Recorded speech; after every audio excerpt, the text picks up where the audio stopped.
What was the next match? It was Drew versus Madcap. What's his name? Madcap Moss, maybe? Yes. Okay, Yes. Jesus. Yes. I just knew it was an Madcap M. I was Moss. like, yeah, that sounds right. Oh, you talk about this. This one has your boy involved. Like, You're just not a fan of Happy. no, Corbin, I'm not. are I'm you? not happy with Happy Corbin at all. And I just feel like he's just gonna grow on you like a fungus. No, he's not he's not. going anywhere. Now he's definitely not He's going not anywhere. going anywhere. Whether he's King Corbin, whether he's broke and I need money Corbin, whether he's the lone wolf or now he's Happy Corbin. He's not going anywhere. Embrace it. As your boy Roman says, acknowledge it. No, Acknowledge man. me. No, I can't. Nope. But anyways. But he's had an ongoing feud with Drew McIntyre, and this is a glorified Raw match. And I don't mean that with disrespect or malice, but this is something that you would see on, well, they're on SmackDown, so right, like just something that you would see on a Friday. You'd still night see it on SmackDown. Raw, even though they're on SmackDown. That's how good it is. Yeah, but like it was a television match that they put on a pay-per-view, right? And it was surprisingly good. So I'll have to eat my words a little bit because it was, as far as the wrestling part of it, like the fundamentals and the in-ring, yeah, it impressed me. Looking at Madcap Moss, who I got my first look tonight in the ring, I judged him right away, and I was like, oh, God, get rid of this. You didn't like the suspenders. I didn't like the suspenders. I didn't like his look. I didn't like his promo, which choked me before the match. But when he got in the ring and I started seeing him move, he is surprisingly sound. Yes. He is. If you packaged him with I don't know what, a different gimmick, he has a threatening force. Like, he has a look, too. He definitely has a nice look. So he could be something. I think this gimmick sucks. And if it's stuck with Happy Corbin, of course it sucks. But what pisses me off, and probably most of my salt, is that Drew is back in this spot. He does not deserve to be in this spot. He was elevated right before COVID and had an amazing, push and run. And even during COVID, the beginning and the middle of COVID, well, it's COVID still going on. What am I kidding? But like the first year of COVID, Drew carried the company in my eyes.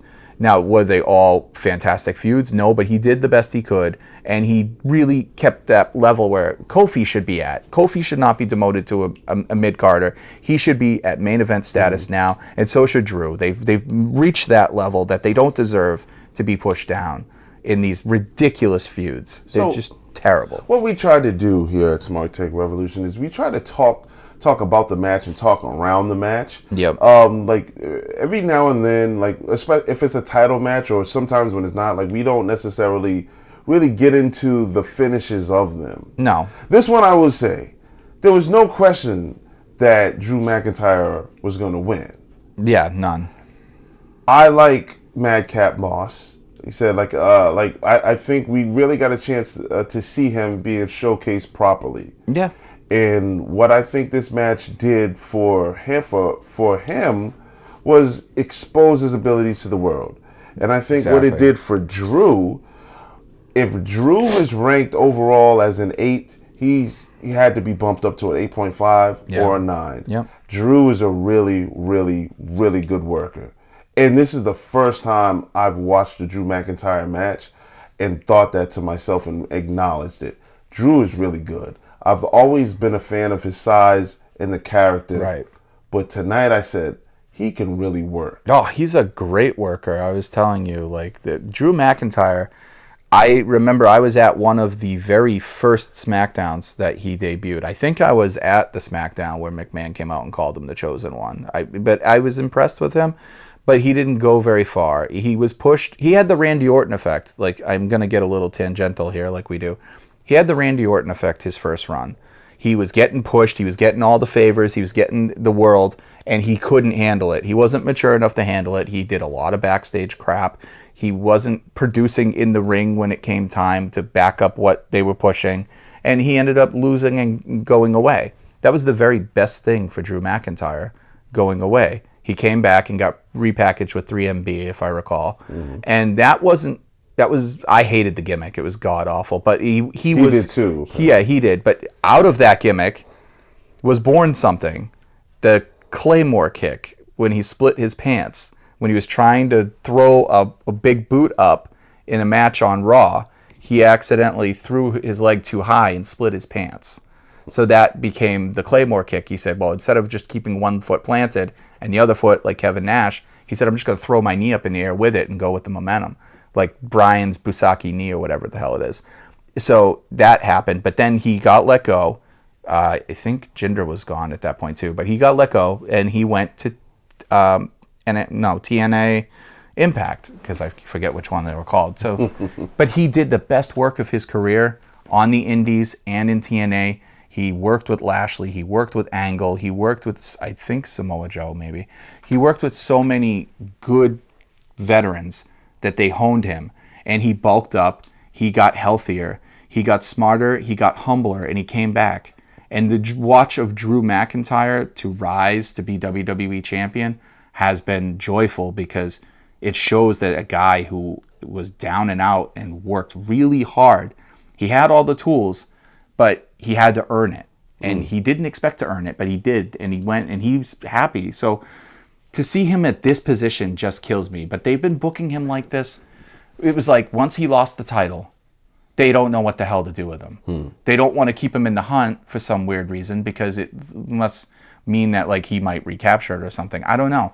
But he gets bumped down and bumped around everywhere. And he does what he can with it.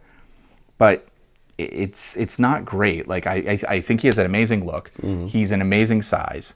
He's an amazing presence. But he doesn't always get the best point on the card or the best material to work with. He really doesn't. Do you think his performance here on day one, or his place? It was good. It was solid. Do you think that was a detriment to him? Yeah, I think it was a detriment to Drew McIntyre, just because of the place on the card.